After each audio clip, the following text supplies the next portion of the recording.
5 دن کے بعد ہننیا سردار کاہن بعض بزرگوں اور ترتلس نام ایک وکیل کو ساتھ لے کر وہاں آیا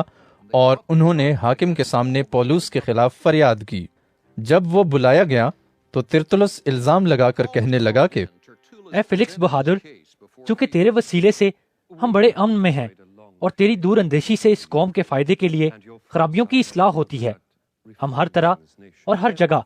کمال شکر گزاری کے ساتھ تیرا احسان مانتے ہیں، مگر اس لیے کہ تجھے زیادہ تکلیف نہ دوں، میں تیری منت کرتا ہوں کہ تو مہربانی سے ہماری 2 باتیں سن لے، کیونکہ ہم نے اس شخص کو مفسد اور دنیا کے سب یہودیوں میں فتنہ انگیز اور ناصریوں کے بدعتی فرقے کا سرگرو پایا۔ اس نے ہیکل کو ناپاک کرنے کی بھی کوشش کی تھی اور ہم نے اسے پکڑا، اور ہم نے چاہا کہ اپنی شریعت کے موافق اس کی عدالت کریں، لیکن لوسیاس سردار آ کر بڑی زبردستی سے اسے ہمارے ہاتھ سے چھین لے گیا اور اس کے مدعیوں کو حکم دیا کہ تیرے پاس جائیں۔ اسی سے تحقیق کر کے تو آپ ان سب باتوں کو دریافت کر سکتا ہے جن کا ہم اس پر الزام لگاتے ہیں۔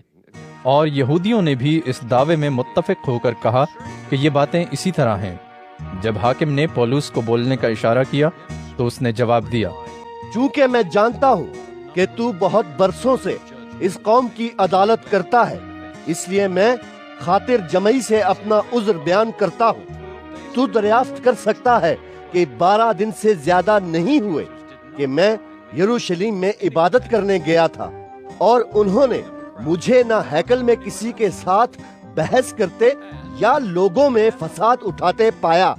نہ عبادت خانوں میں، نہ شہر میں، اور نہ وہ ان باتوں کو جن کا مجھ پر اب الزام لگاتے ہیں تیرے سامنے ثابت کر سکتے ہیں۔ لیکن تیرے سامنے یہ اقرار کرتا ہوں کہ جس طریق کو وہ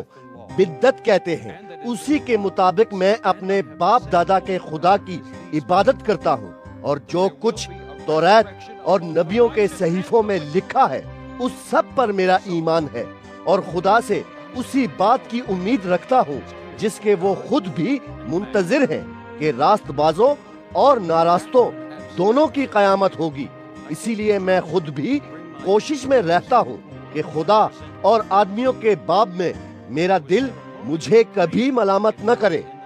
بہت برسوں کے بعد میں اپنی قوم کو خیرات پہنچانے اور نظریں چڑھانے آیا تھا۔ انہوں نے بغیر ہنگامے یا بلوے کے مجھے طہارت کی حالت میں یہ کام کرتے ہوئے ہیکل میں پایا۔ ہاں، آسیا کے چند یہودی تھے، اور اگر ان کا مجھ پر کچھ دعویٰ تھا تو انہیں تیرے سامنے حاضر ہو کر فریاد کرنا واجب تھا، یا یہی خود کہیں کہ جب میں صدر عدالت کے سامنے کھڑا تھا تو مجھ میں کیا برائی پائی تھی، سوا اس ایک بات کے کہ میں نے ان میں کھڑے ہو کر بلند آواز سے کہا تھا کہ مردوں کی قیامت کے بارے میں آج مجھ پر تمہارے سامنے مقدمہ ہو رہا ہے۔ فیلکس نے، جو صحیح طور پر اس طریق سے واقف تھا، یہ کہہ کر مقدمے کو ملتوی کر دیا کہ جب پلٹن کا سردار لوسیاس آئے گا تو میں تمہارا مقدمہ فیصل کروں گا۔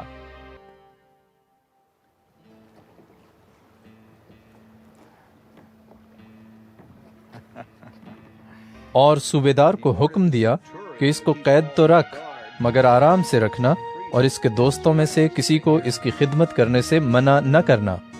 اور چند روز کے بعد فیلکس اپنی بیوی درسلا کو، جو یہودی تھی، ساتھ لے کر آیا اور پولس کو بلوا کر اس سے مسیح یسوع کے دین کی کیفیت سنی۔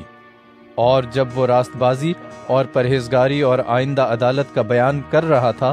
تو فیلکس نے دہشت کھا کر جواب دیا کہ اس وقت تو جا، فرصت پا کر تجھے پھر بلاؤں گا۔